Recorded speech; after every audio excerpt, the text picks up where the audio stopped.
Une interview? Pour qui? Planète Grande École. Connais pas. On a vu Pierre Chartier quand même sortir du desk et toujours sur un desk après. Bah, c'est ça, mais on l'a vu sortir du desk pour aller sur un autre desk. C'est vrai. Ces étudiants, ces candidats vont représenter leurs écoles. T'as Pierre Chartier qui lui n'avait même pas imaginé ça de base. Il s'était dit non, moi je veux 12 polytechniciens, c'est tout quoi. Et donc quand je partage ça sur Instagram avec les 6 heures de décalage d'Hong Kong, moi je m'endors et le lendemain je me réveille et je vois à ma surprise que la vidéo elle a fait quand même pas mal de vues. Parce que c'est un projet de vie qu'on construit finalement et mieux vaut avoir tous les éléments pour le construire, ce projet de vie. Encore une question très intéressante parce que quand tu vois c'est vrai, le CV, c'est vrai qu'elles sont toutes intéressantes, mais c'est vrai que là tu pointes encore une fois du doigt quelque chose qui est très souvent oublié quand on a la tête dans le guidon, c'est qu'en fait il n'y a aucun parcours qui est linéaire. Tu as en main la possibilité de réduire considérablement cette part d'aléatoire en faisant justement les bons stages, les bons choix, les bonnes rencontres, la bonne préparation. Mieux vaut perdre un peu de temps, revenir en arrière, retrouver finalement le bon chemin, pouvoir aller à tes fins et faire ce qui te fait kiffer au quotidien.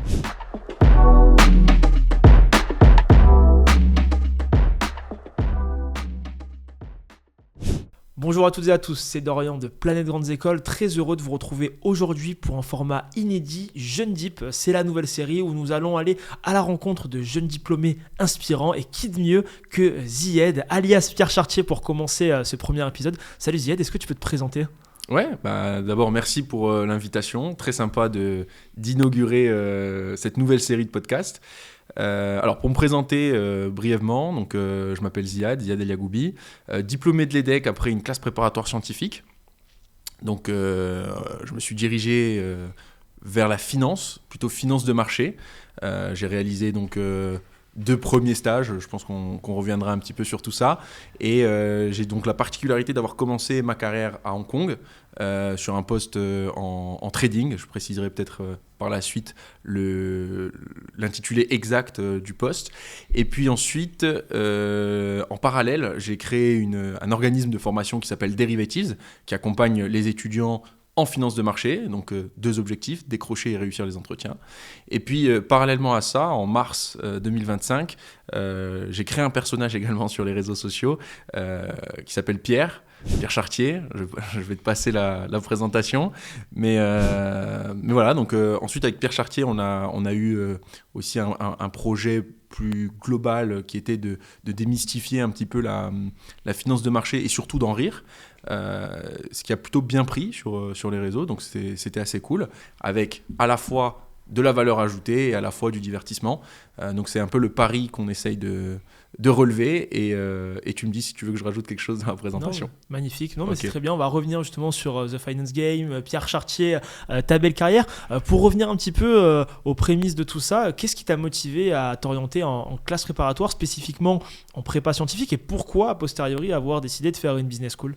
Alors la prépa scientifique, c'était plutôt un choix stratégique, dans le sens où je suis assez nul en langue. Donc quand je dis nul en langue, c'est que j'estime que pour avoir une très bonne école, une école type EDEC par exemple ou EM Lyon, en école de commerce, il me semble que vous avez une LV1 et une LV2 sur laquelle vous allez vraiment être évalué de manière assez exigeante. Et donc moi, ma LV1 ça allait, LV2, donc je faisais italien. Et là, pour le coup, italien, j'avais complètement lâché au niveau de mes années au lycée. Donc, j'allais vraiment avoir du mal à rattraper ce retard. D'autant plus que voilà, le rythme, il est quand même assez soutenu en classe préparatoire économique. Enfin, nous, à l'époque, ça s'appelait comme ça. Et donc, par choix, j'ai fait le choix d'aller en classe préparatoire scientifique, puisque sur les matières qui comptaient, j'allais avoir entre guillemets un avantage sur la classe préparatoire économique. Donc c'est vraiment par choix stratégique. Et puis en fait quand je suis arrivé au lycée Masséna, donc j'ai fait ma classe préparatoire là-bas, je me suis dit que je commençais un peu à chercher ce que je voulais faire.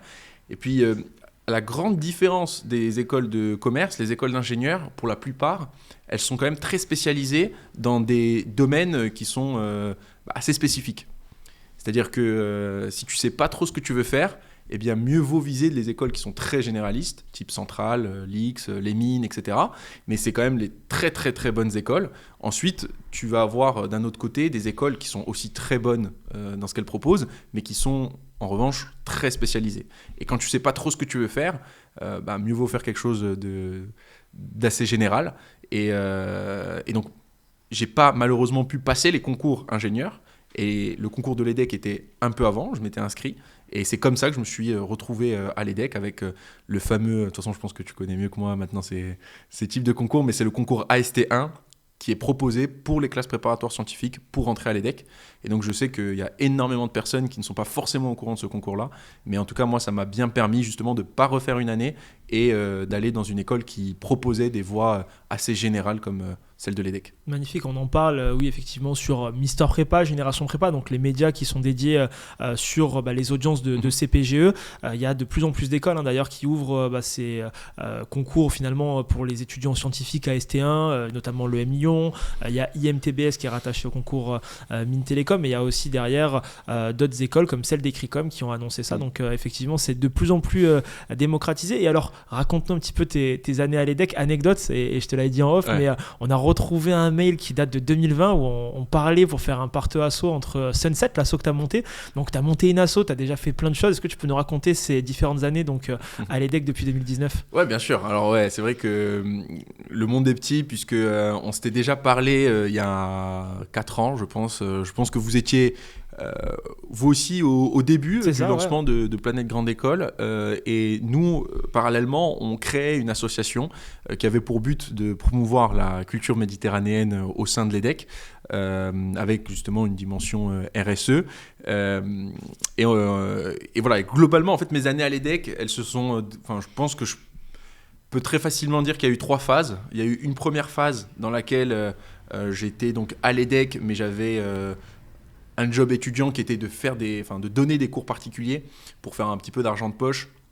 Et donc, j'étais pas très investi dans le monde associatif de l'EDEC, à savoir que c'est quelque chose de très important quand tu es à l'EDEC, d'être dans une asso. Donc, moi, j'étais pas dans une asso, et on appelle ce genre de personne un no-bod. Et donc, il n'y a pas tout ce système de listes, de campagne, etc. C'est plutôt une saison de recrutement qui se situe au début de l'année. Donc moi, j'ai pas fait cette saison de recrutement.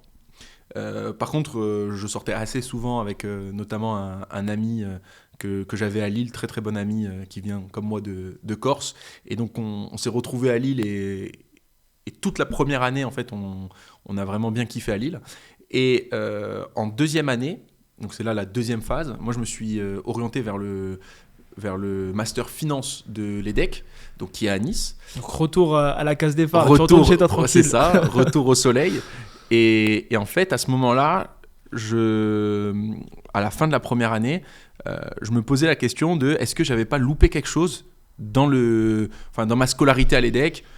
T'es étudiant en école une fois, et c'est vrai que j'avais beaucoup d'amis qui étaient à l'EDEC et qui me racontaient en fait leur vie associative et les soirées qu'ils pouvaient faire, les rencontres qu'ils pouvaient également faire et on va dire toute cette atmosphère en fait qui est reliée à la vie associative à l'EDEC. Et je me suis dit bon, il y a quelque chose à faire. Je me sens quand même profondément méditerranéen. Je me sens que je voulais aussi faire quelque chose de mon temps libre, outre travail, sortie et cours. Et je me suis dit, pourquoi pas monter une association. Et donc là, j'ai rencontré énormément de personnes, mais surtout, j'ai réussi à le faire grâce à de très très bons amis, qui sont notamment cofondateurs, puisque du coup, on a monté ce projet à plusieurs. Et ça a trouvé un très bel écho au sein de l'EDEC. Et donc ça, c'est ma deuxième phase. C'est un peu la vie associative à l'EDEC, mais en même temps, tu cherches ton stage. Donc voilà, tu fais 1001 trucs à fond, mais rien vraiment de très profond. Et puis ensuite, j'ai intégré donc, mon premier stage. Et là, on va dire qu'on est passé sur la troisième phase, qui est vraiment la construction du projet professionnel à partir de ma césure. Donc à partir de ma deuxième année à l'EDEC, à la fin de ma deuxième année, donc ça fait césure puis M2. Et là, c'est vraiment la troisième phase, je dirais, de mon cursus à l'EDEC. Qu'est-ce qui t'a motivé justement à vouloir faire carrière en finance, à rejoindre finalement cette spécialisation finance qui est très phare et très prisée à l'EDEC, puis après d'avoir finalement un parcours professionnel, un début de carrière dans ce secteur-là? Alors, c'est une très bonne question, puisque moi, de base, j'avais rejoint l'EDEC, et pour avoir le maximum de cours, je m'étais dit, pourquoi pas faire une licence 3 en droit, qui était en double diplôme avec l'Université catholique de Lille, et donc très pertinente, puisque j'ai dû délaisser en fait ce cursus de droit pour ensuite rejoindre la filière finance de l'EDEC. Et pourquoi j'ai fait ce choix? Je pense que j'étais quand même assez attiré par les cours proposés en finance. On avait, je me souviens de la microéconomie, de la macroéconomie. On avait aussi un cours qui s'appelait Introduction to Finance. Au final, c'était juste calculer la future value d'un investissement. Enfin voilà, des petites choses comme ça. Mais je retrouvais, entre guillemets, des petites notions.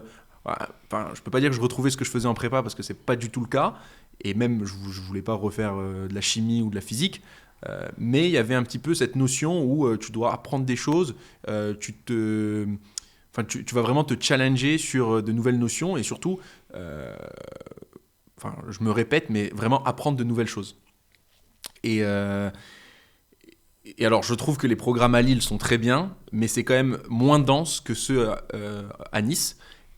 Qui plus est, j'aimais pas trop le droit. C'était pas forcément ma vocation préférée. Après, t'apprends aussi en droit. Bien sûr, t'apprends énormément. Ah oui, là pour le coup, t'apprends énormément. J'ai pas du tout été déçu, mais après c'est toi et ton appétence avec ce que t'aimes et ce que t'aimes moins, quoi. Peut-être Donc, moins de challenge, c'est plus du par cœur, il y a moins cet aspect. Alors c'est une autre manière peut-être, d'apprendre. mais... C'est une autre manière d'apprendre, mais c'est tout aussi challengeant dans le sens où t'as une toute autre méthodologie que tu dois développer, une toute autre approche. Et donc ça, c'était assez cool. Maintenant, personnellement. Et je dis pas que ça l'est, mais je trouvais ça ennuyeux. Enfin, l'apprentissage du droit, je trouvais ça ennuyeux. Et beaucoup, comme tu disais, de par cœur qui me correspondaient pas forcément. Et donc, par conséquent, je me suis dit, ok, go, je vais à Nice. D'autant plus, comme tu l'as dit, il y avait un élément qui était pas des moindres. C'était que, voilà, c'était retour à la maison et retour au soleil. Donc, ces deux composantes ont fait que j'ai choisi le campus de Nice pour poursuivre mon M1. Magnifique. Donc ensuite tu vas en finance, tu as des premières expériences donc, chez la BNP, à la SOG. Comment se font un petit peu ces process? Comment tu arrives à intégrer ces top banques qui sont très prisées par les étudiants de grande école? Alors, encore une question très intéressante parce que quand tu Elles vois sont c'est vrai, toutes le CV, intéressantes. c'est vrai qu'elles sont toutes intéressantes, mais c'est vrai que là tu pointes encore une fois du doigt quelque chose qui est très souvent oublié quand on a la tête dans le guidon, c'est qu'en fait il n'y a aucun parcours qui est linéaire. Là, tu vois, par exemple, tu viens de citer deux bonnes expériences que j'ai eues à la BNP et à la Société Générale. Bon, je pense que ce qu'il faut vraiment mettre en lumière, c'est pas tant le fait que voilà, faut bien évidemment qu'il faut travailler, bien évidemment qu'il faut réseauter, bien évidemment qu'il faut faire tout ça, mais le plus important, c'est que vous allez rencontrer aussi des difficultés dans votre recherche de stage. Et donc, pour prendre mon exemple, moi j'ai commencé un stage qui était dans une autre banque française en juillet, et je l'ai quitté début août pour rechercher un autre stage parce que ça me plaisait pas du tout. Et donc pourquoi en fait j'avais choisi ce stage-là? Tout simplement parce que j'étais pas assez informé, je ne savais pas exactement ce qu'était la finance de marché, et j'avais commencé mon stage dans cette banque française dans un poste qui était totalement différent de ce que moi je cherchais. Et donc la recherche de stage était également très compliquée, je me faisais pas rappeler, j'étais quand même dans une bonne école, l'EDEC pour la finance de marché, c'est quand même assez prisé. Et malgré tout ça, malgré le fait que après j'ai pas non plus été le plus averti dans le sens où tu es quand même en master 1, donc t'as pas vraiment toute la vision globale de tout ce que tu dois faire. Mais c'est plus facile à dire maintenant avec du recul. Mais en fait, quand tu es dans la tête dans le guidon et que tu cherches ton stage, c'est vraiment très très compliqué. Et donc, si ça peut aider ceux qui écouteront ce podcast, il ne faut pas du tout se dire que voilà, c'est peine perdue ou c'est compliqué, ou surtout que les autres arrivent à avoir de super expériences dès le début. Voilà, lui, il a commencé à la BNP, l'autre, il a commencé chez Natixis en trading, etc. Enfin, il faut savoir que toutes ces personnes-là ont énormément de refus et en fait se vautrent à chaque fois pour trouver un stage, etc. Et donc moi, c'est un peu ce que je voulais mettre en avant, puisque c'est vrai que sur le papier, c'est 2 belles expériences, mais pour arriver à ces 2 belles expériences, franchement, j'ai quand même pas mal galéré, puisque j'avais pas les bonnes méthodes, puisque j'avais pas les bonnes connaissances, puisque je savais pas m'y prendre dans mon networking, etc.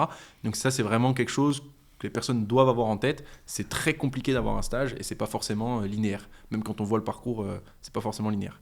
Et donc après, pour te répondre, j'ai fait petit aparté. Pour te répondre sur pourquoi ces stages-là, BNP, c'était le premier stage, donc finalement, tu choisis pas vraiment ton stage. Tu prends, entre guillemets, ce qui te correspond le plus et le meilleur stage possible pour derrière t'ouvrir le plus de portes. Un tremplin.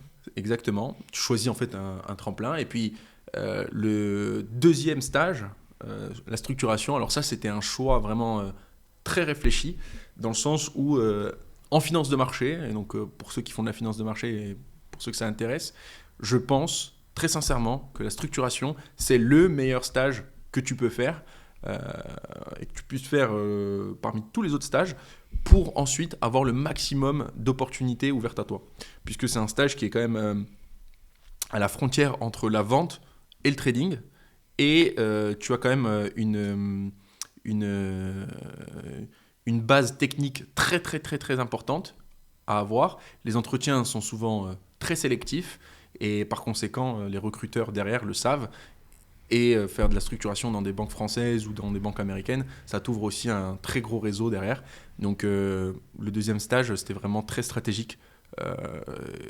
Et voilà, grosso modo, comment j'ai fait mes 2 stages. Et ensuite, tu as prolongé le plaisir à la Société Générale. Alors, j'ai prolongé le plaisir en retournant à l'EDEC. Et puis, quand j'avais fait mon stage, forcément, tu rencontres du monde, tu crées des connexions finalement, hein, tu network, comme on dit.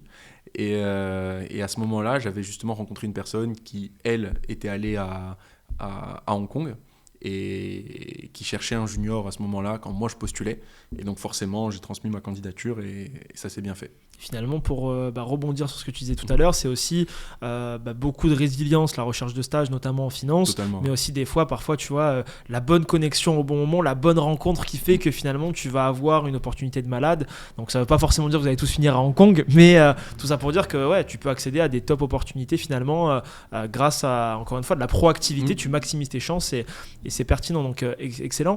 Ça, c'est effectivement le cas, la résilience. Et à ça, j'ajouterais effectivement que ce qui est très important à avoir en tête, c'est que oui, cette personne-là m'a donné justement cette opportunité-là. Grâce à elle, j'ai eu cette opportunité-là. Mais il faut savoir que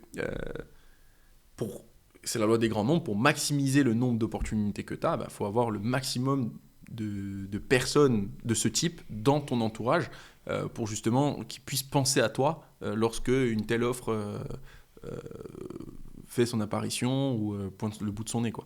Donc en effet, tu as un timing que tu peux pas contrôler, ça c'est clair. Par exemple, la même offre, elle aurait pu pop-up une fois que tu as déjà signé, et donc en fait, tu te retrouves à te dire « Ah mince, j'ai signé dans un truc, entre guillemets, moins bien ou moins adapté à ce que moi je cherchais », et derrière, 3 mois après, en fait, tu as l'offre qui pop-up, et donc du coup, tu es un peu bloqué, ou en tout cas, tu es moins libre qu'auparavant.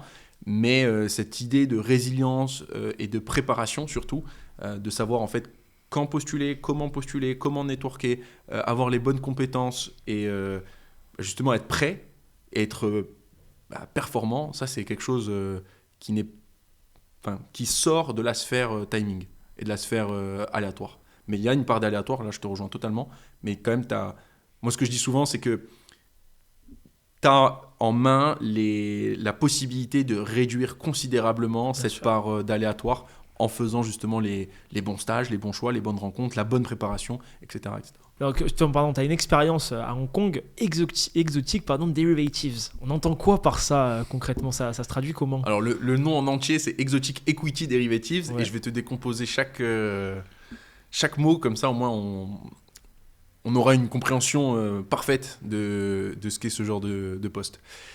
Alors, exotique, alors déjà, je vais commencer par le mot du milieu, equity. Donc, ça fait Exotic Equity Derivatives Trading. Donc, le mot equity, c'est une classe d'actifs, comme le fixed income, comme le foreign exchange, comme les commodities. L'equity, c'est des actions. Derivatives, c'est des produits dérivés. Aujourd'hui, en finance de marché, tu traites des actions, tu traites de la dette, tu traites des matières premières, mais sur toute cette classe d'actifs, toutes ces classes d'actifs-là, tu vas avoir des produits dérivés. Donc des produits qui te permettent une certaine exposition, que ce soit à la hausse, à la baisse. Par exemple, en produits dérivés, on pense aux swaps, contrats futurs forward, les options, enfin whatever. Il y a énormément de produits dérivés. Donc, derivatives, ça s'appelle les produits dérivés. Dans ces produits dérivés, tu vas avoir, et là je grossis le trait, 2 catégories. Tu as les produits dérivés vanille.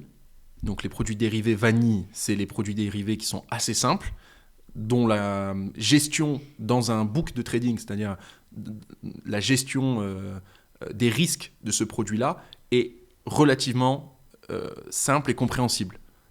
Dans le sens où les risques, pour être plus précis, sont linéaires, donc du coup tu peux les couvrir de manière quasi parfaite. Donc ça c'est les produits dérivés vanille, donc, qui font opposition aux produits dérivés exotiques.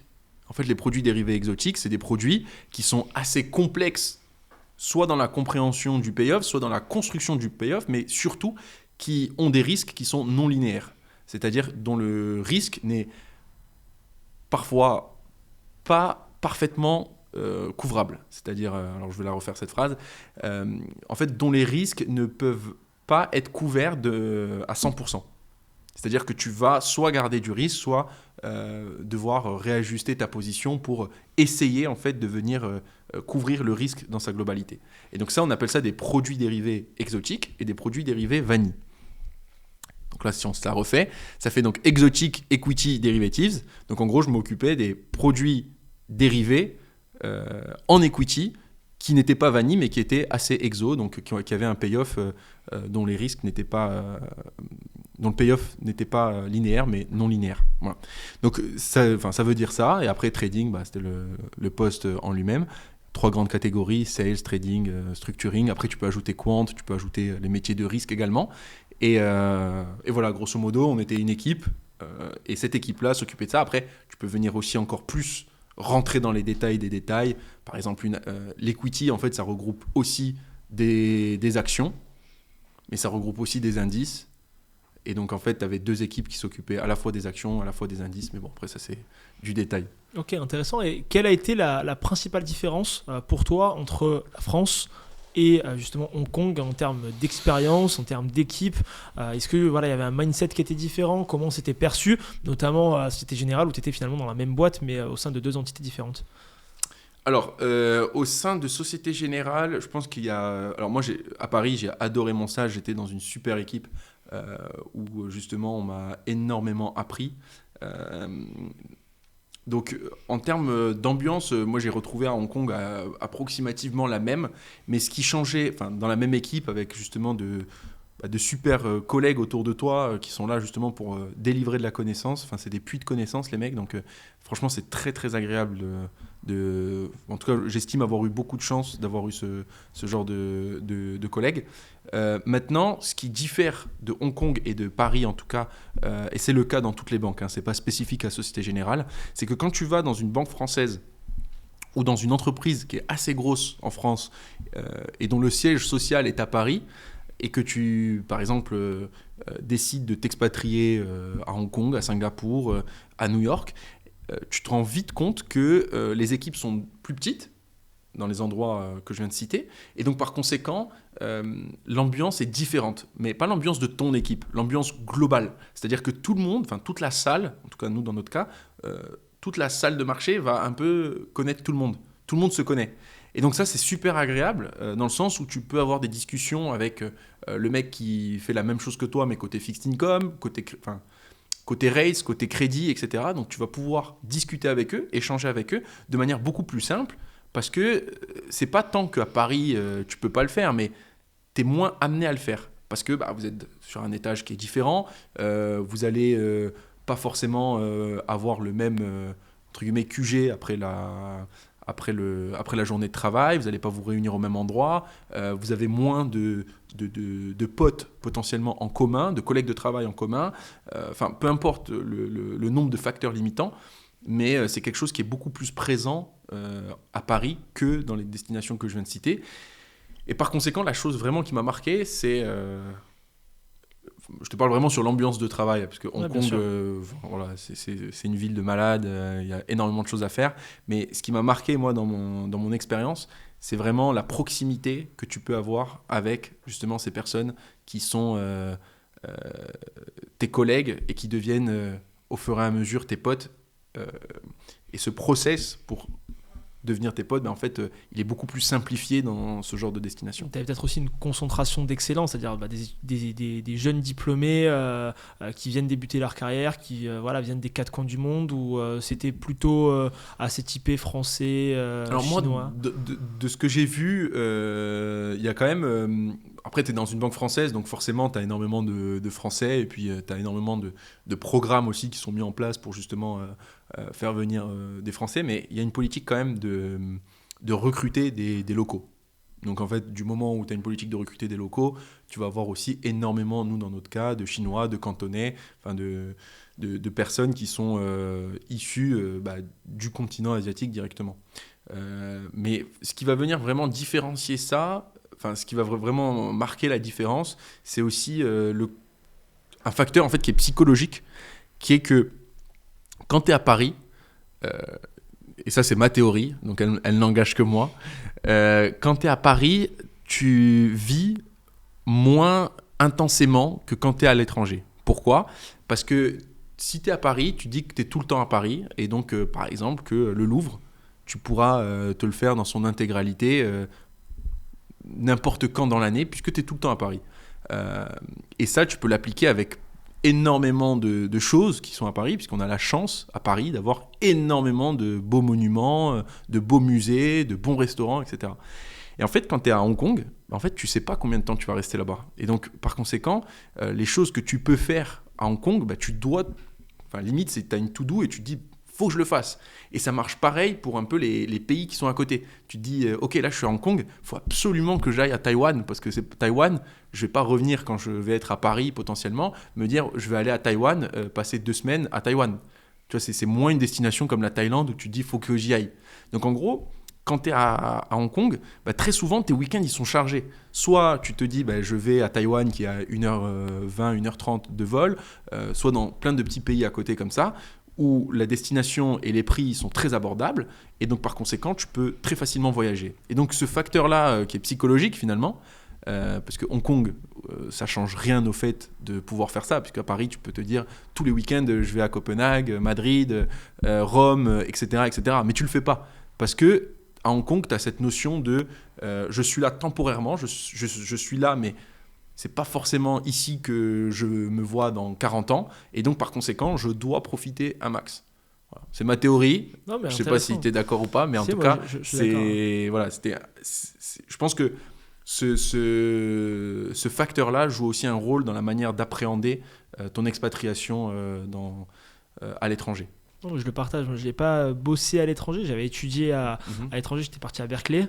Et quand j'étais parti en Californie, pareil, j'ai jamais autant bougé. Aller à Los Angeles, San Diego, Vegas, Sacramento, etc. Parce qu'en fait, justement, ton temps est compté. Tu vois, là, en l'occurrence, je savais quand je partais. Tu vois, donc il fallait tryhard avant de partir et de quitter profiter les States, un max, quoi, finalement. Mais bon, finalement, quand on voit maintenant les States, la galère pour y aller, c'était mieux. Donc, non, ok, hyper intéressant et merci pour le partage. À quel moment te vient justement l'idée de lancer Derivatives ? À quel moment tu pars d'Hong Kong et tu souhaites lancer ce side project qui devient un projet beaucoup plus conséquent et d'envergure aujourd'hui ? Alors, je pense que Derivatives, ça s'est fait...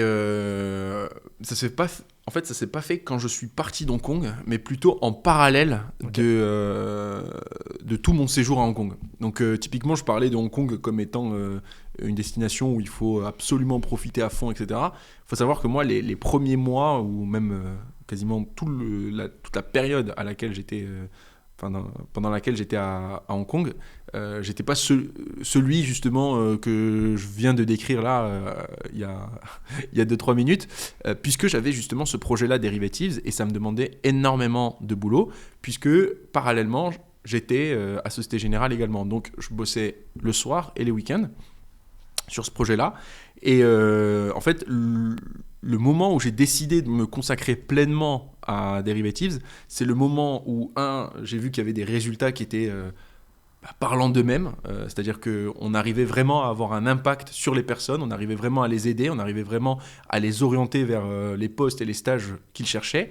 Et puis le deuxième facteur, très simplement et très honnêtement, c'est justement lorsque tu vois que financièrement, c'est un projet qui est viable, c'est un projet qui peut être indépendant et sur lequel tu peux te consacrer à fond. Et puis à cela s'ajoutait aussi la fenêtre entrepreneuriale qui se dessinait. C'est-à-dire que je pense, et on pourra en discuter toi et moi, et c'est ce qu'on faisait déjà en off, mais je pense que tu as des profils qui sont plus ou moins attirés par l'entrepreneuriat. Moi, c'était toujours quelque chose qui m'a toujours attiré, l'entrepreneuriat, mais je ne voulais pas faire ça directement après l'école ou après mon diplôme.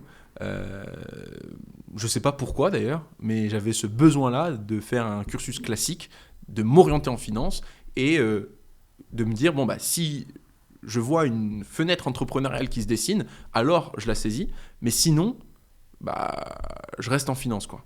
Et là, quand j'ai vu cette fenêtre-là, je me suis dit, ok, là, tu as les chiffres, tu as le retour des membres de Derivatives qui est très, très, très, très bon. En fait, vas-y, là, c'est le moment d'entreprendre ce que tu as envie de faire, quoi. Et donc, c'est comme ça que je me suis retrouvé à quitter donc, Société Générale en juin 2024. Et pourquoi tu crées en parallèle donc, de Derivatives, tu as des communautés qui sont assez conséquentes, tu le disais, plus de 10 000 abonnés sur Instagram, plus de 20 000 sur LinkedIn, tu crées en parallèle Zark Finance. Déjà, pourquoi ce nom et pourquoi un autre compte en parallèle? Alors, ce nom-là, c'est une longue histoire. Je pense qu'on se refera potentiellement un autre épisode, mais pourquoi Zark Finance? En fait, je suis arrivé à un moment, Zark Finance, ça a été le personnage de Pierre Chartier a été créé en mars 2025, donc 9 mois après, grosso modo, mon départ 9 mois après la fin de ton expérience. La fin de mon expérience à Hong Kong, exactement. Et en fait, à ce moment-là, j'étais donc responsable de Derivatives, j'étais full-time sur Derivatives et j'avais réussi à pas mal automatiser des process. Et donc, je travaillais énormément sur Derivatives, donc toute la journée sur Derivatives. Et en même temps, je cherchais à faire connaître justement Derivatives. Donc, j'avais essayé plein de trucs. Et à un moment donné, j'avais arrêté complet de faire... je me concentrais uniquement sur LinkedIn. Et j'avais essayé de développer des canaux de communication type Instagram, type TikTok, etc. Et à un moment donné, j'avais complètement arrêté pendant 1 ou 2 mois parce que ça marchait pas beaucoup. Et je me suis dit, en vrai, sur LinkedIn, c'est mon principal canal d'acquisition. Je pense que ça le restera. Donc autant me faire plaisir sur Instagram et TikTok. D'autant plus que je recevais énormément de retours en me disant, mais... Et ça, c'est plutôt mes potes et mon entourage très proche qui me disaient, mais en fait, les contenus que tu fais sur Instagram et LinkedIn, sur Instagram, TikTok, etc., en fait, on n'a pas l'impression que c'est toi. Et que, grosso modo, c'était très dommage de ne pas avoir cette approche drôle, fun, divertissante que je peux avoir généralement avec eux au quotidien, quoi. Et donc, moi, j'avais stoppé les réseaux, en tout cas Instagram et TikTok pendant ce temps-là. Et un jour, justement, je me retrouve à Hong Kong, puisque j'étais retourné à Hong Kong en décembre. Je retourne à Hong Kong et donc je suis sur mon canapé et je commence un peu à jouer avec les filtres sur Snapchat. J'en trouve un qui me va bien et qui me fait beaucoup rire. Et là, je commence un peu à faire des imitations... mais vraiment sur mon canapé, et je me dis mais ça peut être mieux si au lieu d'avoir un t-shirt j'ai une chemise, au lieu d'être sur mon canapé je me mets sur mon bureau, et au lieu de le faire avec un fond classique, je mets vraiment le fond type banque, salle des marchés. Et donc je réalise la première vidéo, et quand je réalise la première vidéo, je m'aperçois que elle est vraiment sympa. En tout cas moi, elle me faisait assez rire. Et au lieu de l'envoyer à mes potes, je me dis que je vais directement la publier sur les réseaux sociaux, donc sur Instagram en particulier. Et donc quand je partage ça sur Instagram avec les 6 heures de décalage d'Hong Kong, moi je m'endors et le lendemain je me réveille et je vois à ma surprise que la vidéo elle a fait quand même pas mal de vues. Et là je me dis que bon, bah, ça peut être sympa si je refais une autre vidéo. Et donc là je refais une autre vidéo et en fait je fais ça tous les jours pendant un mois. Et donc c'était assez cool puisque je recevais pas mal de retours, que ce soit de mes potes ou bien de personnes qui étaient pas du tout, que je connaissais pas du tout en fait, qui m'envoyaient un message directement sur mon compte et qui me disaient que j'étais assez spot on sur pas mal de sujets et qui kiffaient en fait le contenu tout simplement. Et donc voilà un peu grosso modo comment ça s'est passé cette phase-là, quoi. Donc c'est assez fou parce que finalement la finance qui est un domaine très corpo, très carré, très conventionnel, toi tu as réussi un petit peu à le démystifier finalement avec une approche beaucoup plus humoristique finalement en disant tout haut ce que tout le monde pense tout bas. Donc c'est une approche qui est intéressante. Ouais, je pense que c'est une approche surtout qui est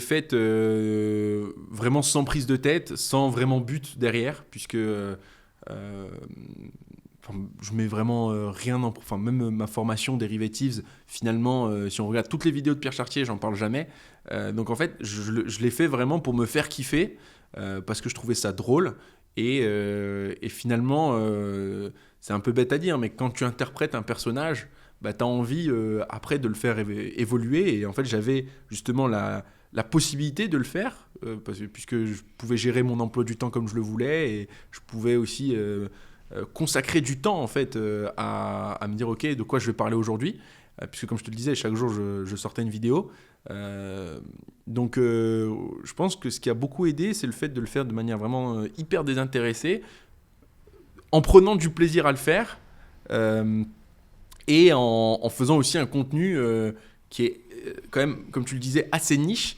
Mais paradoxalement, en fait, ça va venir alimenter justement le mythe du mec en salle des marchés qui parle avec des expressions que personne ne comprend, à part ses collègues.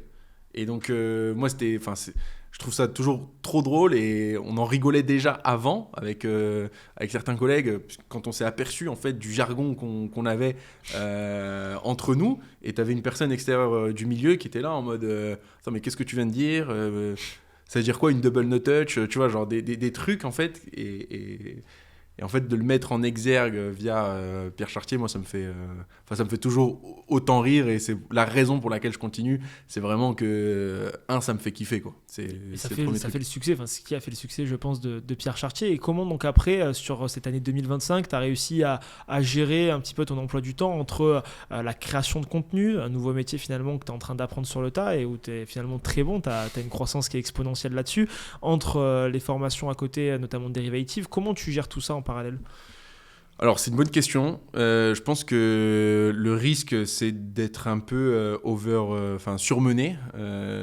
Et moi ça a été mon cas pas mal de fois. Après, tu sais, j'ai pas.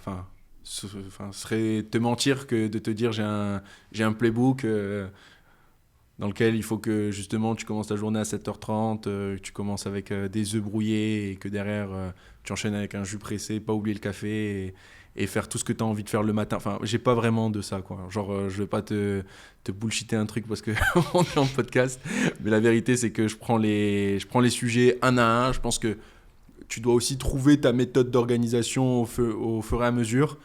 Des fois, tu es sur un truc et il y a un sujet hyper urgent qui débarque et donc par conséquent, tu es obligé de le traiter avant tous les autres. Donc même quand tu te dis, je vais m'organiser de manière à être vraiment méthodique, en tout cas, pour moi, ça marche pas. Donc j'ai appris à faire les choses comme je pense qu'elles doivent être faites. Et après, je pense que c'est aussi la volonté de bien faire. En fait, moi, il y a deux choses. Il y a la volonté de bien faire et la volonté de faire des choses qui me plaisent. Voilà. Et je pense que si, en tout cas, j'essaye au maximum d'appliquer ces deux choses que je viens de te dire, et je pense qu'elles sont hyper complémentaires. C'est-à-dire que la volonté de bien le faire, elle se marie très bien avec la volonté de faire des choses qui te font kiffer. Parce que quand tu fais des choses qui te font kiffer, bah forcément, tu y mets beaucoup plus du tien et donc du coup, tu arrives à avoir des bons résultats. Et en tout cas, en termes de méthodo, c'est la seule méthodo que je serais en mesure de te donner aujourd'hui, quoi. C'est intéressant quand même, il n'y a pas de souci, il n'y a pas de méthode miracle et donc c'est aussi intéressant d'en parler. Comment tu trouves les sujets, les thématiques que tu abordes sur ton compte Zark Finance avec Pierre Chartier? Là encore, c'est des thématiques un peu au jour le jour. Donc, bien sûr, c'est des thématiques qui reviennent en finance de marché. Tu en as énormément qui sont au goût du jour, quoi, de ce qui s'est peut-être passé avant et du gap également qu'il y a aujourd'hui. Par exemple, on parle de la diversité, on parle des relations que Pierre Chartier peut avoir avec ses collègues. Et en fait, si tu veux, ces relations-là, c'est des relations très corporate qui peuvent être, si tu veux, prolongées à pas mal d'autres milieux que la finance de marché finalement. Et ces relations que tu as aussi avec tes collègues, cette hiérarchie des écoles, c'est quelque chose quand même de très français qui se représente très bien en fait dans notre univers. Et je pense que là encore, en tout cas, beaucoup dans le milieu ingé, il y a cette dimension-là, je pense qu'elle est moins présente dans la dimension école de co, parce qu'un mec finalement de l'ESCP, il va très rarement flexer sur un mec de l'EM ou de l'EDEC finalement, tu vois. Mais c'est vrai que dans la tête des personnes école d'ingé, t'as beaucoup cette thématique qui revient et qui est finalement assez drôle, puisque 20-30 ans après, t'as toujours le mec qui va appeler son collègue ouais non mais il a fait Centrale, ouais non le mec de Centrale, tu vois, genre c'est assez drôle, tu vois, de définir la personne par son école et non pas par ce qu'elle fait aujourd'hui ou par ce qu'elle a pu faire jusqu'à maintenant. Donc voilà, c'est des petites caractéristiques que moi je trouve drôles. Alors attention, j'en fais pas du tout une dénonciation, le système il est tel qu'il est. Alors c'est vrai que si parfois le contenu peut faire réfléchir sur tel ou tel sujet, c'est cool, mais c'est pas forcément la fonction première. La fonction première, c'est plutôt d'en rire que de dénoncer des caractéristiques du milieu, quoi. Et comment tu vois Pierre Chartier évoluer dans les prochaines années, à part si tu peux pas nous faire de teasing, qui a une grosse exclue. Et alors on va parler du The Finance Game juste après. Alors déjà, il y a The Finance transition. Game. Je pense qu'il y a quand même une grosse évolution du personnage, puisque beaucoup de personnes se demandaient est-ce qu'il allait toujours rester sur son desk. Donc on a vu Pierre Chartier quand même sortir du desk et il est toujours sur un desk après. Bah, c'est ça, mais on l'a vu sortir du desk pour aller sur un autre desk. C'est vrai. Mais on l'a vu sortir lors du teaser. En tout cas, moi, encore une fois, c'est un truc qui m'a énormément plu dans la création justement du teaser de The Finance Games. J'ai pris énormément de plaisir à faire ça. Après, pour l'évolution de Pierre Chartier, on a des idées. On va voir un peu comment elle s'imbrique aussi par rapport à ce que nous demande l'audience, et on est très très très attentif à ce qui plaît, ce qui plaît pas, etc. Donc on ajuste dans la mesure du possible, et donc te donner une réponse fixe comme ça, c'est très compliqué. Mais en tout cas, voilà, on a des gros projets, et à voir jusqu'où ça va. Magnifique, donc The Finance Game, d'où t'es venu l'idée, à quel moment dans l'année finalement le projet s'est construit, parce que là voilà, tout est en train de sortir, les premiers épisodes sont un carton, enfin voilà, si tu peux nous raconter un petit peu plus les prémices de cet événement majeur. Bien sûr. Alors The Finance Games, en fait, c'est né d'une volonté de faire continuer Pierre Chartier. Alors Pierre Chartier, initialement, il est connu pour faire passer des entretiens à des mecs qui viennent d'écoles plus ou moins différentes. Voilà. Donc lui, il fait passer des entretiens, et je me suis dit que au 23e épisode, en fait, on a mis un élément qui, au final, on ne savait pas que ça allait autant prendre, et c'est la raison pour laquelle je t'ai dit on est vraiment attentif. On a fait un échange avec le boss de Pierre Chartier, qui est vraiment X2000 pour le coup. Et donc cet échange a super bien marché. Donc c'est Johan Leclerc, le boss de Pierre Chartier, et il lui met un coup de pression en lui disant il faut que tu trouves absolument ta nouvelle recrue. Et en fait, ensuite le temps est passé, on n'a toujours pas trouvé de nouvelles recrues sur le desk de Pierre Chartier. Et je me suis dit que ça serait complètement fou, complètement innovant de en fait le faire, mais dans la vraie vie. c'est-à-dire de faire passer des entretiens, non pas Pierre Chartier où on ne voit pas le ou la candidate, mais plutôt de faire passer des candidats avec des reacts de Pierre Chartier en post-prod, quoi, d'avoir du Pierre Chartier qui réagit aux entretiens des candidats. Et donc, moi, c'était vraiment ça l'idée. Je me suis dit, OK, on va créer une compétition un peu inspirée de Hunger Games.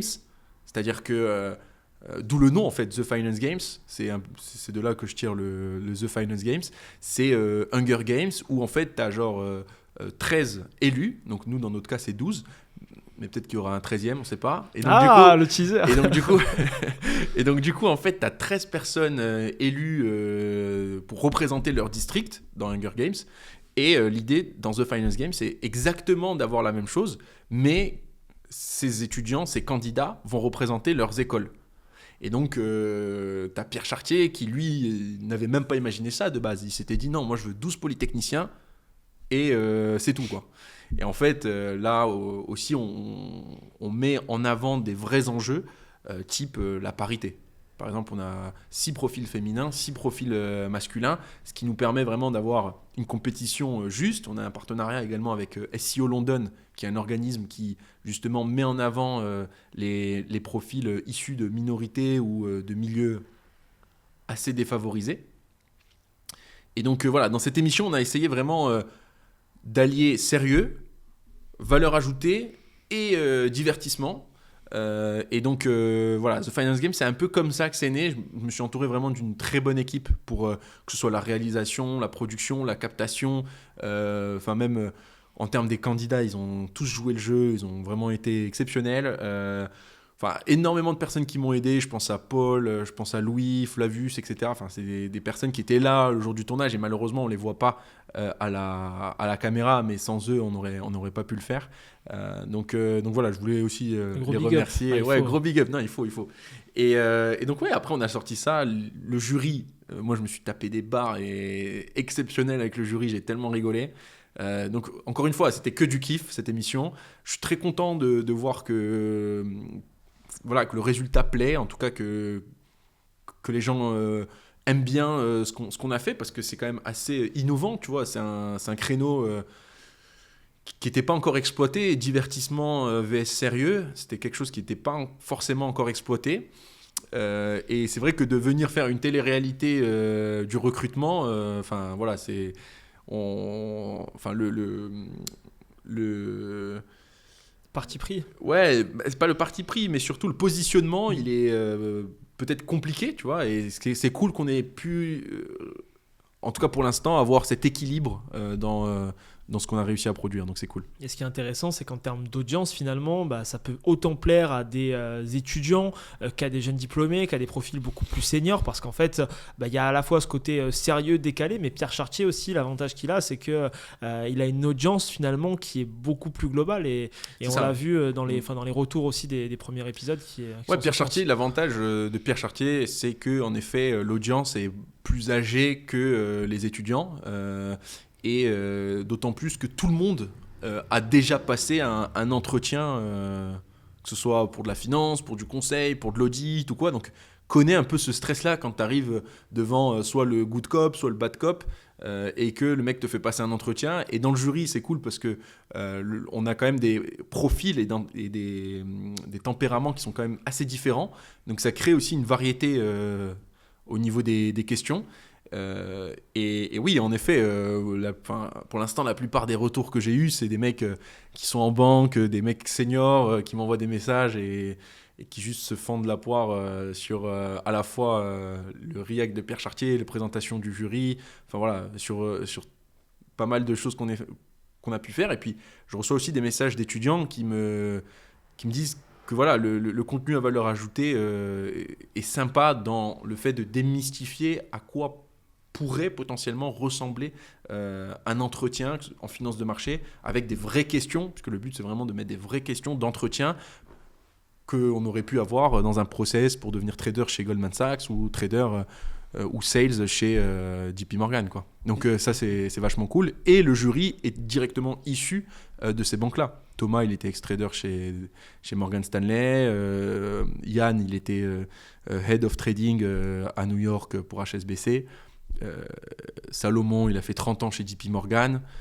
Et Samy, il a fait 10 ans chez Société Générale en trading. Donc c'est des profils qui sont assez qualifiés, assez expérimentés, et je les remercie de s'être prêtés au jeu, parce que justement ça vient donner du sérieux. Et là où le jury, je trouve, a été vraiment très fort, c'est que ils ont très vite compris l'esprit de l'émission, qui est de à la fois être sérieux, mais à la fois d'être aussi second degré, et de ne pas mettre une pression monumentale à l'étudiant qui a bien voulu se prêter au jeu et qui est là devant nous, quoi. Donc le jury a été très fort pour ça aussi. Non, je trouve qu'en plus il y a un juste milieu qui est hyper intéressant avec Pierre Chartier qui revient, et finalement ça permet d'avoir une vidéo qui, en fait, tu vois, on voit pas le temps passer, c'est agréable. C'est-à-dire qu'en fait tu as la partie très sérieuse, tu t'y mets, tu apprends des choses, puis après tu rigoles un peu avec les règles de Pierre Chartier. Donc voilà, il y a un arbitrage qui fait que finalement le contenu est méga quali, donc très très plaisant. gentil, merci. En tout cas c'est magnifique, et voilà, je pense que aussi dans les commentaires, n'hésitez pas à aller voir The Finance Game si vous l'avez pas déjà vu. Bon, j'espère pas, mais à nous dire aussi ce que vous en avez pensé en commentaire, à donner de la force. C'est quoi l'avenir de The Finance Game? Est-ce qu'il y a déjà une saison 2 qui est programmée, d'autres extensions de ce projet-là, ou pour le moment c'est encore en réflexion? Alors, au niveau de The Finance Games, là, donc, au moment où on tourne cette vidéo, il y a seulement un épisode qui est sorti, donc il y a encore 5 épisodes à venir. Et le but, c'est donc de finir ce premier tour. Et puis ensuite, avant même de penser à la saison 2, ce que je peux dire, c'est que le second tour sera normalement très différent de ce qu'on a pu connaître pour le premier tour. Et donc par conséquent, ça sera à suivre. Mais ouais, on aimerait vraiment faire quelque chose de très sympa avec The Finance Games. Donc on est très attentif au retour, et on ne va pas hésiter justement à développer le projet à fond, parce que, encore une fois, c'est un projet qui me fait kiffer, et j'ai hâte de le pousser à fond, quoi. Donc là, entrepreneur en herbe dans le secteur de la finance, qu'est-ce qui te passionne le plus au quotidien, Zied, dans cette nouvelle vie finalement, qui n'est plus dans le trading, enfin un peu finalement, mais plutôt dans l'entrepreneuriat, dans la création? Alors, ce qui me passionne le plus en ce moment dans l'entrepreneuriat, je pense que c'est le fait de pouvoir allouer ton temps sur des projets que tu aimes bien. Et donc, le fait de pouvoir avoir des synergies également. Peut-être que, tu vois, on en aura, toi et moi, comme on en parlait en off, avec des personnes justement avec lesquelles tu parles, avec lesquelles tu discutes. Et je trouve que au-delà des projets que tu peux mener, c'est hyper satisfaisant, tu vois, Enfin, moi, quand j'ai sorti le premier épisode de The Finance Game, j'étais trop content. Je savais pas encore ce que ça allait. Ouais, mais t'as fait ton truc, c'est l'aboutissement. Exactement, je savais pas ce que ça allait devenir, je sais pas ce que ça allait être. Mais en fait, voilà, c'est sorti, et j'étais trop content. Donc, surtout pas sous-estimer cette satisfaction personnelle que d'arriver au bout d'un projet, ou en tout cas d'en voir le début de la finalisation du projet. Donc, ça, c'est le premier step. Et puis, la deuxième chose que j'apprécie énormément, c'est en fait la pluralité des personnes que tu peux rencontrer. C'est-à-dire que on dit souvent que dans l'entrepreneuriat, ou en tout cas quand tu veux monter des boîtes, ou peu importe, que tu te sens seul. C'est très vrai, mais derrière, il faut aussi dire que moi, je pense que c'est le moment où j'ai rencontré le plus de personnes, quoi. C'est-à-dire que toutes les personnes dans l'écosystème sont hyper avenantes. Tu peux connecter avec pas mal de personnes, tu as des discussions hyper intéressantes, et surtout, tu élargis ton prisme au maximum. Et donc ça, c'est vachement cool de pouvoir justement discuter avec des personnes comme ça, et d'avoir justement ce genre de contact en fait au quotidien finalement. Et comment réussir finalement à entretenir le network? Tu nous en parlais plus tôt dans l'interview, notamment en finance, où c'est essentiel, c'est important d'entretenir les relations, de créer des relations, de créer des connexions. Comment aujourd'hui tu arrives à le faire dans ton quotidien d'entrepreneur? Alors, comment je crée des relations? Moi, je pense que c'est assez naturel, tu vois. Typiquement, par exemple, là, quand je suis invité dans un podcast, ou comme j'ai été invité dans d'autres podcasts, j'essaye de garder contact avec la personne ou les équipes qui m'ont invité.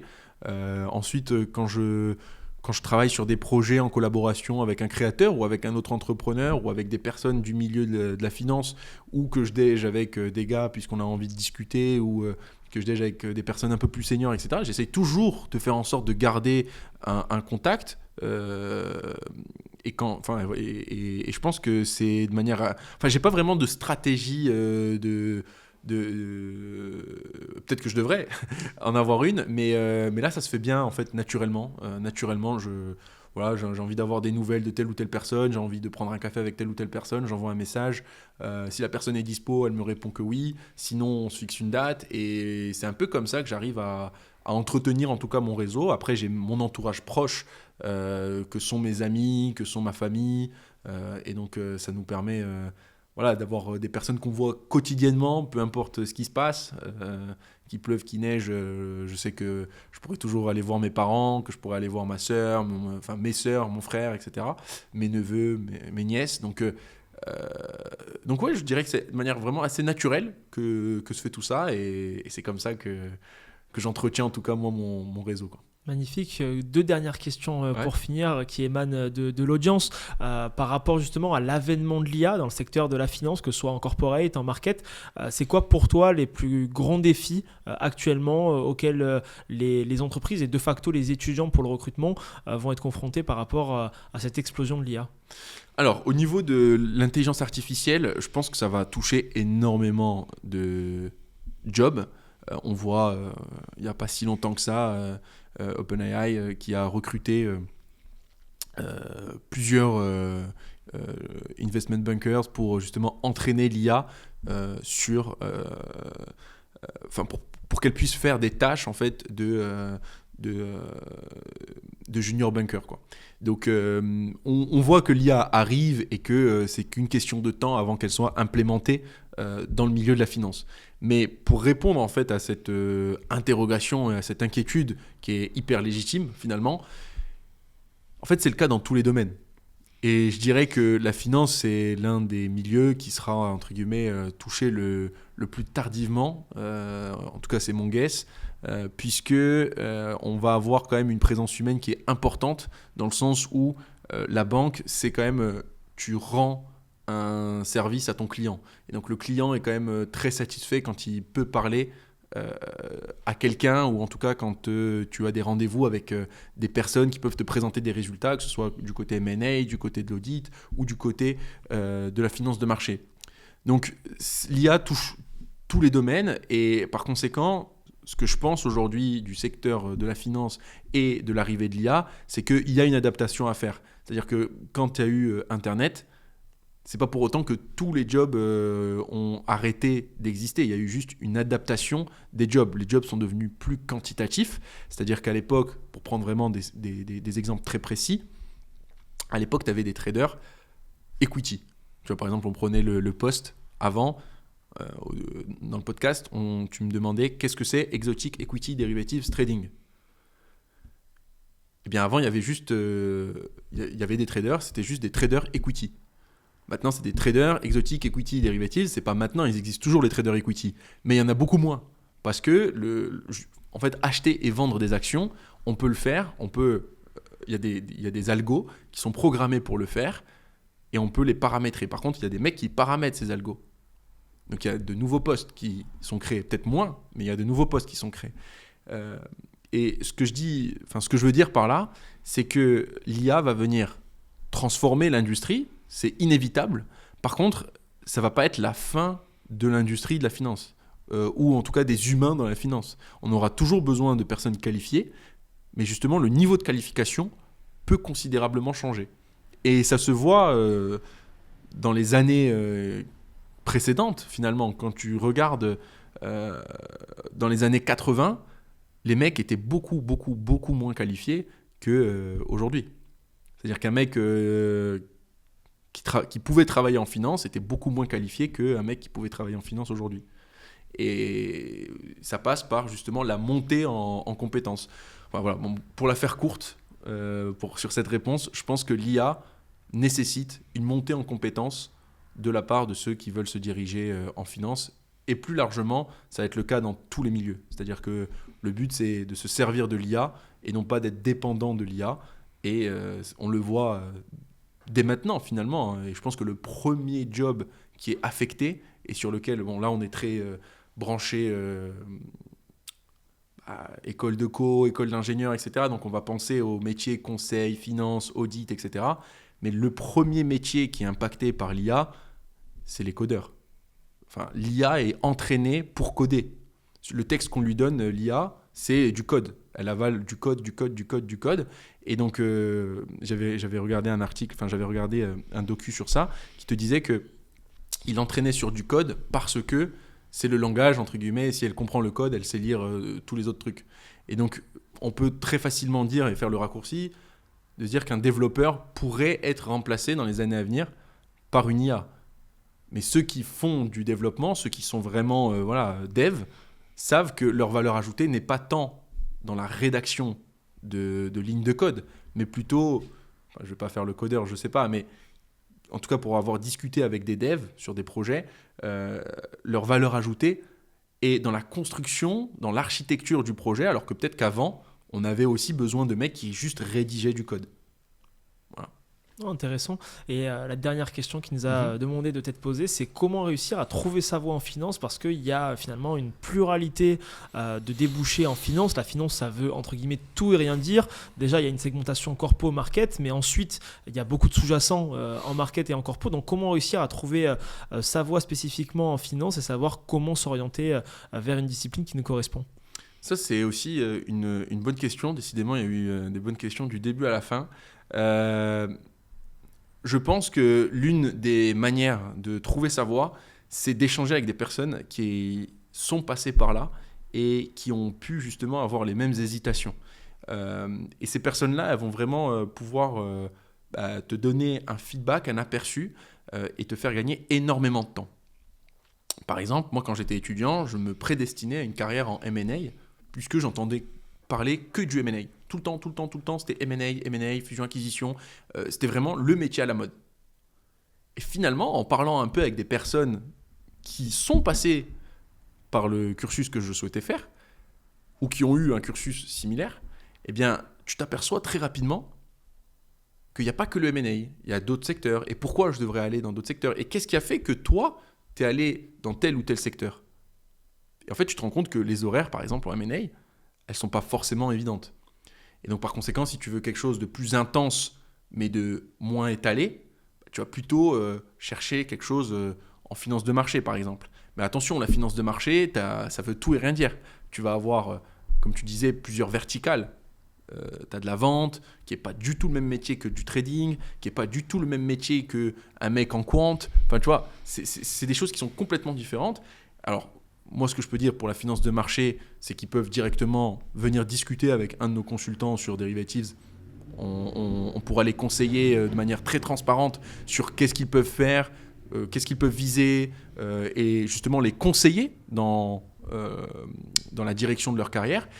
Et ça, c'est vraiment pour la finance de marché, puisque Derivatives est spécialisé dans la finance de marché. Et puis, pour ce qui est du reste, eh bien, on va pouvoir demander sur LinkedIn des personnes qui sont passées par là, demander pourquoi en fait tu as fait du M&A, pourquoi tu as fait de l'audit. Et je pense qu'il n'y a pas meilleur que directement demander à des personnes qui sont passées par là, qui n'ont pas forcément 20 ans de carrière, parce que quand tu as 20 ans de carrière, tu oublies peut-être, ou tout simplement les dynamiques ont changé par rapport à quand tu étais étudiant. Et donc demander à des jeunes diplômés de ton école, des alumni de ton école ou autres, bon alors qu'est-ce qu'il en est à N+1, N+2 de ton diplôme, voilà, qu'est-ce que tu me conseilles de faire finalement? Donc moi, ça serait mon conseil pour justement diriger les personnes vers des choses qu'elles veulent faire, puisque comme tu le disais, c'est quand même important, parce que c'est un projet de vie qu'on construit finalement, et mieux vaut avoir tous les éléments pour le construire, ce projet de vie, et pas avoir juste des briques et essayer d'ajuster, puisque c'est déjà toute une galère d'essayer d'y aller dans ce projet de vie, que ce soit le trading, sales, quant, etc. C'est déjà une galère pour y aller. Mais alors, si tu y vas au fur et à mesure et que la route n'est pas dessinée, ça l'est encore plus, quoi. Magnifique mot pour conclure, Zied. Ça fait plaisir d'avoir pu échanger avec toi. On met tous les liens utiles directement en description de Finance Game, Derivative, Zark Finance. Est-ce que tu as un mot pour conclure à ajouter, Zied? Ouais, alors, sur quoi Sur toi, enfin là pour conclure la vidéo, je te laisse le mot de la fin. La vidéo. Non, plus généralement, c'est vrai que par rapport à l'audience à laquelle on va s'adresser, c'est vrai que, en tout cas, s'ils regardent ce contenu, c'est que potentiellement ils se demandent qu'est-ce qu'ils vont faire après, vers quoi on va se diriger. Et en fait, je vais mettre tout ça dans le même panier on est assez inquiet pour l'orientation en fait post-école. C'est-à-dire que, et quand je dis ça, je parle notamment à des personnes en école de commerce qui ont des prêts assez conséquents et qui se disent il faut que je trouve un bon métier, et il y a la pression de trouver quelque chose. Même en école d'ingé, c'est pareil. Ou peut-être la personne qui est en prépa qui se dit j'ai mes concours à la fin de l'année, il faut que j'ai une top école, etc. C'est un peu bateau le conseil que je vais donner, mais en tout cas mon conseil, le conseil que j'aurais aimé avoir, c'est plutôt de relativiser, et qu'en fait peu importe la voie que tu choisis, je suis convaincu que si tu te donnes à fond dans la voie et que tu fais ce qui te plaît et que tu résignes pas sur les efforts, je pense que tu finis toujours par trouver un moyen d'arriver à tes fins et d'arriver à mener ce que tu as envie de faire, ou de décrocher l'offre que tu veux. Et puis si tu n'y arrives pas, il y a aussi T'as une possibilité. une possibilité, c'est que si tu n'y arrives pas, c'est peut-être pas destiné, ça t'est peut-être pas destiné, tu vois, c'était peut-être pas fait pour toi, ce truc-là. Alors on peut le voir comme un discours de perdant ou un discours, mais moi je le pense de manière très forte. Il y a des projets que je voulais faire qui étaient vraiment hyper importants pour moi, sur lesquels je me suis beaucoup investi, et finalement ça n'a pas vu le jour. Et en fait, quand je regarde avec du recul, je me dis mais si j'avais fait ce projet-là, finalement, typiquement The Finance Games n'aurait jamais eu lieu, n'aurait jamais vu le jour. Et en fait, finalement, des fois, tu as juste des projets qui ne sont pas réalisables tout de suite, mais peut-être que tu as des meilleurs projets qui t'attendent par la suite. Et il faut juste relativiser, croire en ce que tu fais, au travail bien fait, et tout donner dans ce que tu aimes. En fait, finalement, c'est l'image du chemin où tu arrives dans une impasse, et en fait, tu vois que finalement, c'est pas fait pour toi, donc mieux vaut perdre un peu de temps, revenir en arrière, retrouver finalement le bon chemin et repartir pour finalement pouvoir aller à tes fins et faire ce qui te fait kiffer au quotidien. Ouais, c'est exactement comme ça que je le vois, et ne pas hésiter à ce que je dis souvent, c'est diversifier en fait ses sources de bonheur. C'est-à-dire que là, on a beaucoup parlé entrepreneuriat et études, etc. Mais tu vois, en tout cas, avant, moi, il y a 6 mois avant que je me blesse, je faisais pas mal de courses à pied, et ça, c'était vraiment trop bien, parce que du coup, tu peux faire des records perso, tu peux t'améliorer en fait en continu, ne pas oublier justement de diversifier ses sources de bonheur. J'entends aussi avoir des amis, entretenir tes relations amicales, derrière avoir des projets, faire ton job comme il se le doit. Et en fait, quand tu sommes tout ça, même si il y a un milieu où ça va pas trop, ça vient en fait compenser avec l'autre milieu, et c'est ça qui est cool, parce qu'au final tu arrives, même quand tu as des downs, à rester un peu up grâce aux autres milieux, quoi. Magnifique. Merci beaucoup Zied. Au plaisir. Premier épisode de Jeune Deep, franchement qui est juste exceptionnel, avec un invité de marque. On vous met tous les liens en description, et on se dit à très vite sur Planète Grandes Écoles.